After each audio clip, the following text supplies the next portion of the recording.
everybody, it's Tristan here, and today I'm going to be talking to you all about one of my favorite things to talk about in the classroom, and that's unpacking the standards. So the reason why this is one of my favorite things to talk about is because it's something that I can do with myself, but it's also something that I do with my students. So it's something we actually work on together and do. So if you aren't familiar with what unpacking the standards are, all it is, you may have heard it referred to as, breaking the standards down or analyzing the standards or translating the standards. All of that same common language, it means the same thing here.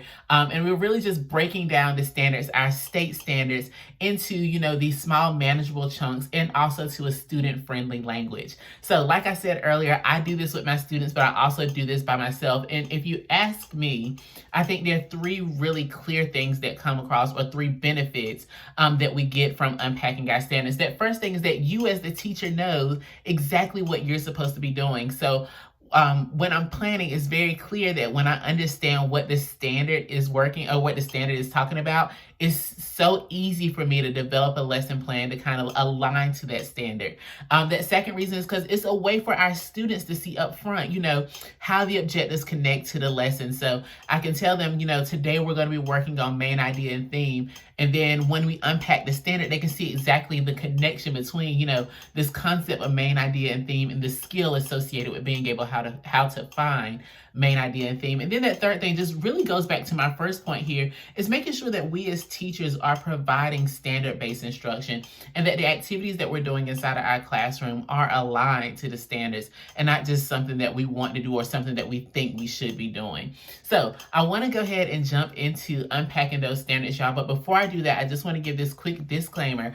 I'm going to give you all, there are 4 steps that we're going to use to unpack these standards today, or to unpack any standard. Now, I'm an ELA person all the way through me. I'm just ELA. Now, I did major also in history as well, so I can do this for my history standards. I just decided to do it with ELA, but I want to let you all know that the concept, these 4 steps that I'm giving you all, can be used regardless of what content area you're teaching. So every content area has standards, so you can use these 4 steps within any content area to help you unpack the standards with your scholars. So like I said before, I'm an English teacher, so I'm going to use the the ELA standards, specifically the 9th grade ELA standards. If you want to pause and pull that up, that's perfectly fine, but I'm going to be putting the standard right here or right here. I haven't really decided yet. We'll find out which one I end up going with.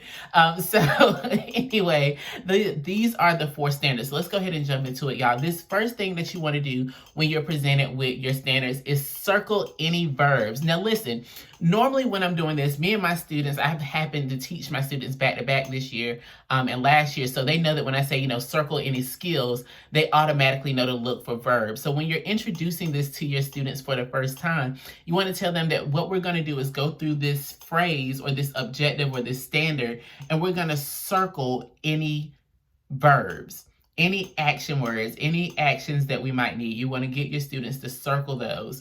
Then after we go through and circle any verbs or skills, then we're going to go back through that same objective, and then we're going to go through and we're going to underline any concepts or, keywords. So any concepts or keywords. And normally for me, what I tell my students is that anything that might be specific to an English class, we want to go back and underline that concept.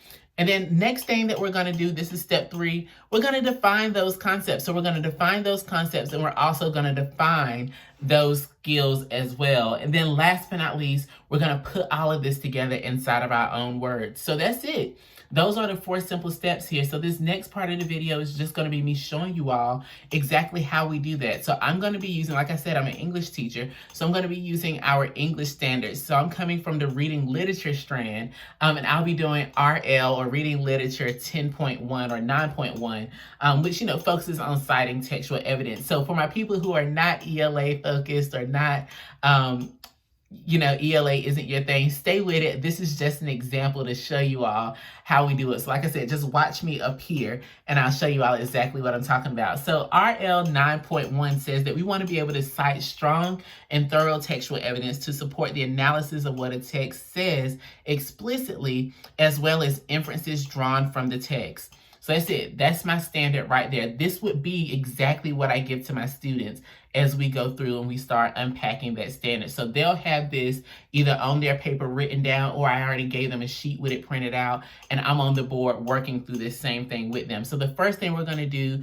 ladies and gentlemen, is we're going to go through and we're going to circle any of our verbs. Our verbs are also our skills. Remember, the things we're going to be able to do. So we're going to go through and we're going to circle any action words. So those action words that we would circle here are just cite and support.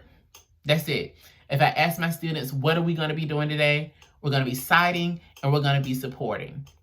So that's step one. I can go ahead and check that off. I've circled any of my verbs or my skills. Now, the next thing I want to do is I want to go through and underline any concepts or keywords. Now, this one can be a little tricky for the students sometimes, which is why you want to make it specific to them. So if I was in a math class, I would say, I want you all to identify any language or any vocabulary that you all would only see inside of a math class. I would do the same thing in history. I would do the same thing in science. And I'm going to do the same thing right now inside of this ELA. So I would tell my students, I want you to underline any words that are specific or that you would normally see inside of an English class. My first one that I'm going to underline is textual evidence. Then my second one is going to be analysis. My third thing is going to be explicitly, and then my last thing is going to be inferences. So I had them go through and underline any key concepts or key words that are specific to the class that they're in right now. And in this case, this would have been our English class. Now, the next thing I want to do is go in and actually unpack these. So right now, all we've done is just identified what's going on or what our skills are that we're going to need, and also what concepts we're going to be focusing on. But I don't know what any of these mean, so I still have to go through and actually unpack each of these things that I did. So the first thing that I circled was cite. So if I was to look up the definition of cite, I know that it means to quote, or that means to quote something. And then that next one is support. So we know that when we're supporting, we're providing some type of assistance, or we're strengthening something. So then that's going to lead me into, and I'm going to do the same thing with my concepts that I did with my skills. So then that's going to lead me into the analysis. So what is an analysis, class?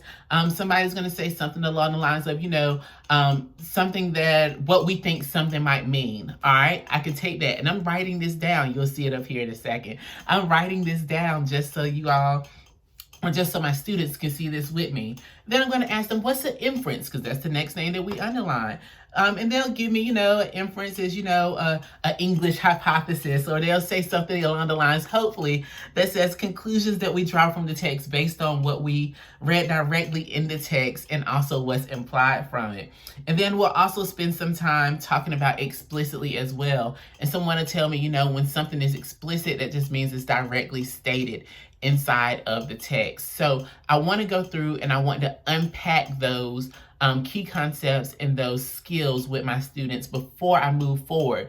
Because if I don't unpack in step 3, I won't be able to do step 4. Now, step 4, remember, this is just us when we as teachers and when we allow our students as well to go in and put this in their own words. So if we were to give our students some time to, put this in their own words, they would say something like this about RL 9.1. Just to quote strong evidence from the text to support what I think the text is saying based on what is directly stated and what we drew from what was implied in the text. So as you can see here, y'all, when we unpack our standard, it really is a nice way for our students to kind of like make these standards student friendly. We know that when, we get these standards from the state, they're written in a way that people, very educated people can understand, or people who, went to school for this understand and they get it. But we have to remember, our students didn't go to school for education. They're getting their education right now. So we want to make sure that we're able to unpack the standards so that we can make it clear for the students and for ourselves what we're working on, why we're working on it, and what we need to accomplish as a result of what we're working on. So listen, that's all I can give you all about unpacking the standards. If you're interested in learning more about unpacking the standards and the impacts that it can have on your student achievement, please go ahead and head over to the courses page. You're going to want to enroll into the course that focuses on connecting our standards and having standard-based instruction. In the meantime, thank you all so much for watching. I hope this was very informative, and I will see you all later. Bye, y'all.